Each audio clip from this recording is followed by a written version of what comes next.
Now, the rest of the story.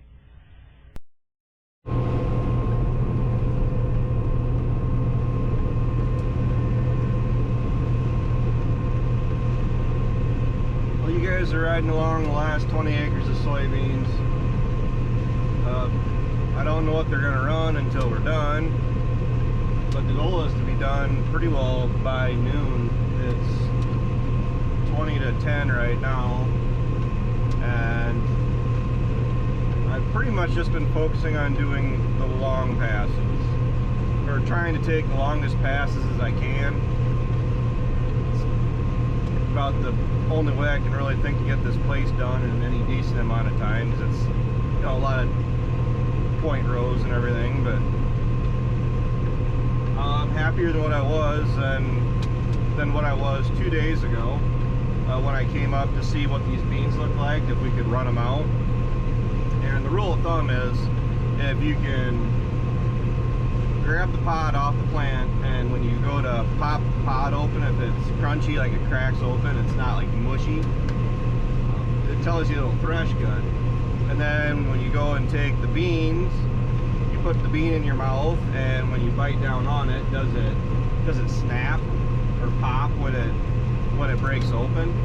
And what was so infuriating about it was the fact this place was replanted. So it's got the original plants I put down, and then it's got a bunch of replanted beans in it. Well, it didn't matter if it was the original beans or the replanted beans. It was literally a 50-50 wash. Okay, that one popped. Okay, well the next two didn't. Okay, well then the next three popped. I checked a lot of beans that night because they were calling for yesterday's weather of blue sky and beautiful, and the next chance of rain is tomorrow night, and even then, if I would have started today, I would have run the risk of, if something would have broke down or something would have went south on us, that we wouldn't have been able to keep running. Or if we had lost any time doing this, that would have pushed us into potentially this getting rained on and only having, say, 20 acres left.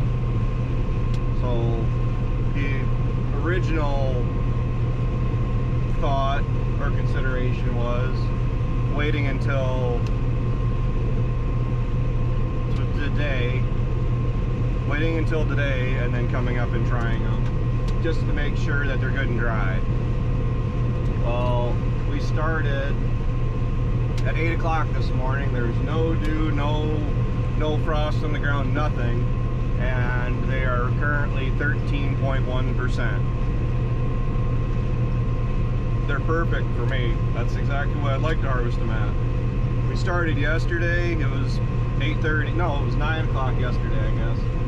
And the first load we sent down was 15 and a half. I was told anything under 16%, they'll take anything. But the dock that they'll give you is significantly worse when you get above 16%. Now keep in mind, I came up here yesterday with the mindset that these were going to be 17% beans because my test the night before was completely inconclusive, and 35 bushel beans. Not because the last time I replanted soybeans, they ran 35 bushel to the acre. My thing is, these beans looked horrendous all summer.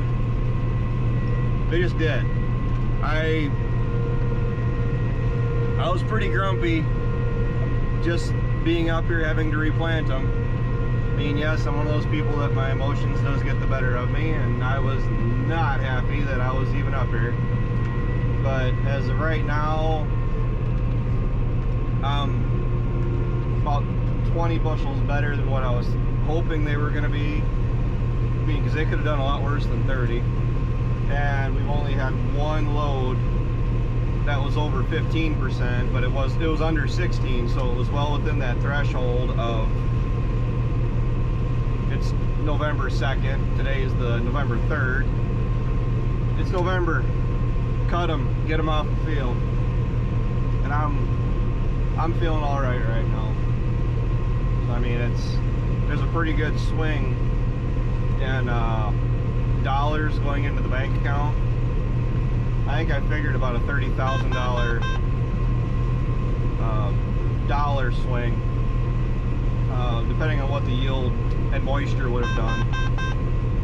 So I'm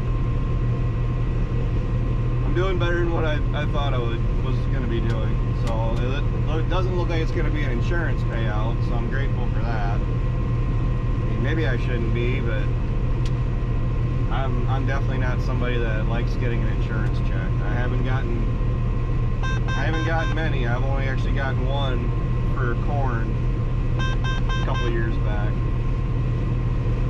But otherwise, I would rather my insurance average, protected average, keep climbing up.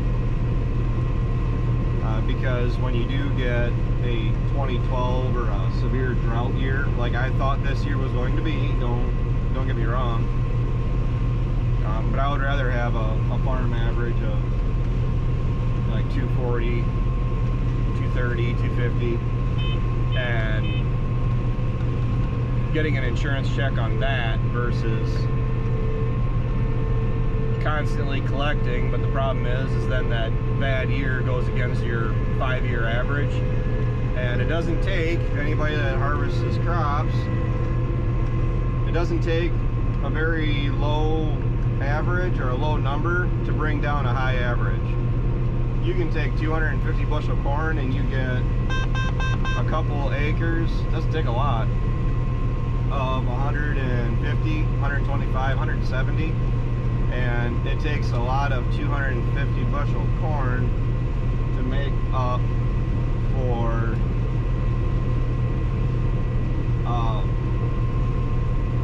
those missing bushels at 150. I mean, that's 100 bushels that's got to come off and average out. So overall, I'd say we're not sitting terrible yet. We've seen a lot more variability this year, but having the planter set up like it is, I've already been told it was about 5 bushels.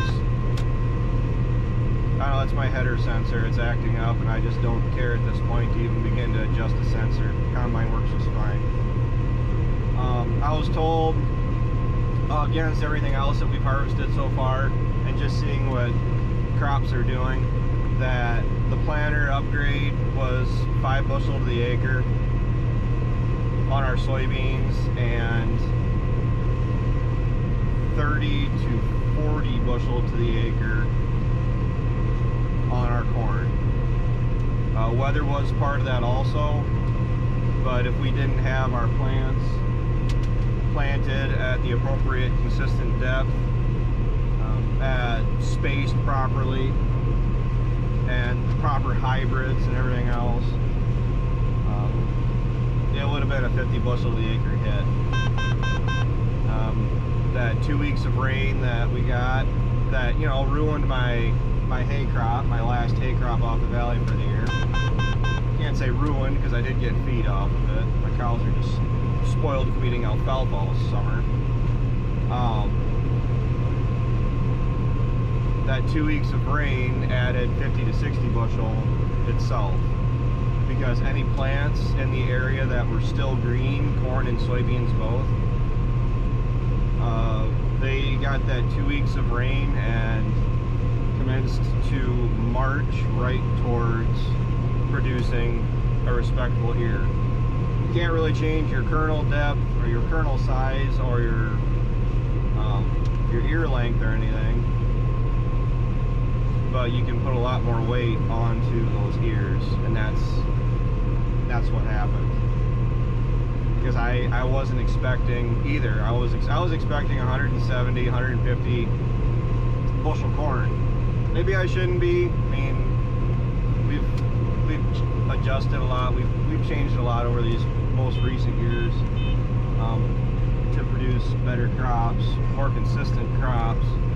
It's just, you know, I'm a glass half empty type of person, and until the crop is in the bin, something just went wonky on me.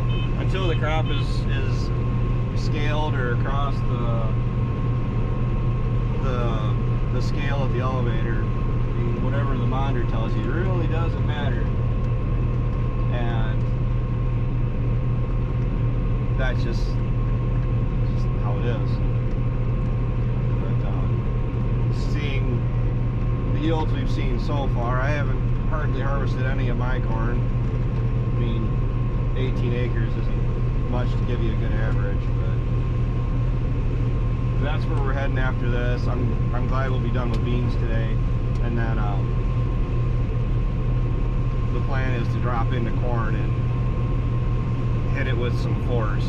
The reason we haven't done hardly any corn up to this point is because it's been so wet, which goes right back into the 2 weeks of rain that we got, and the crop had that last push it needed to actually be worth something, and that's what we're dealing with, was 27% corn the last week of October.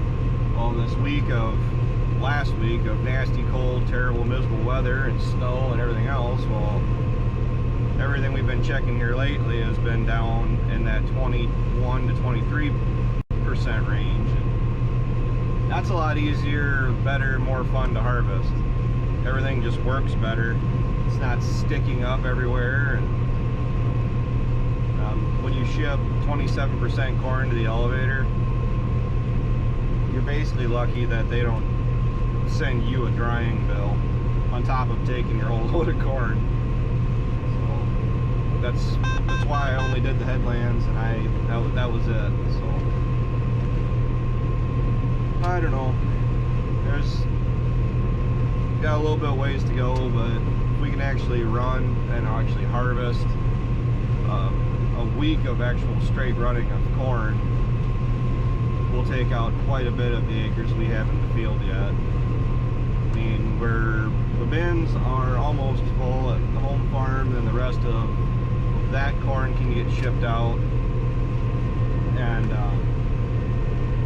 looking forward to a better year next year. I mean, I'm hoping that this year isn't going to be as bad as we were all predicting or figuring. But I hate having the false sense of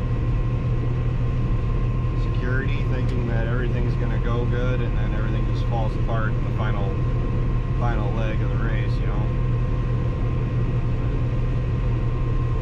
Which, I don't know. I was fairly convinced back in June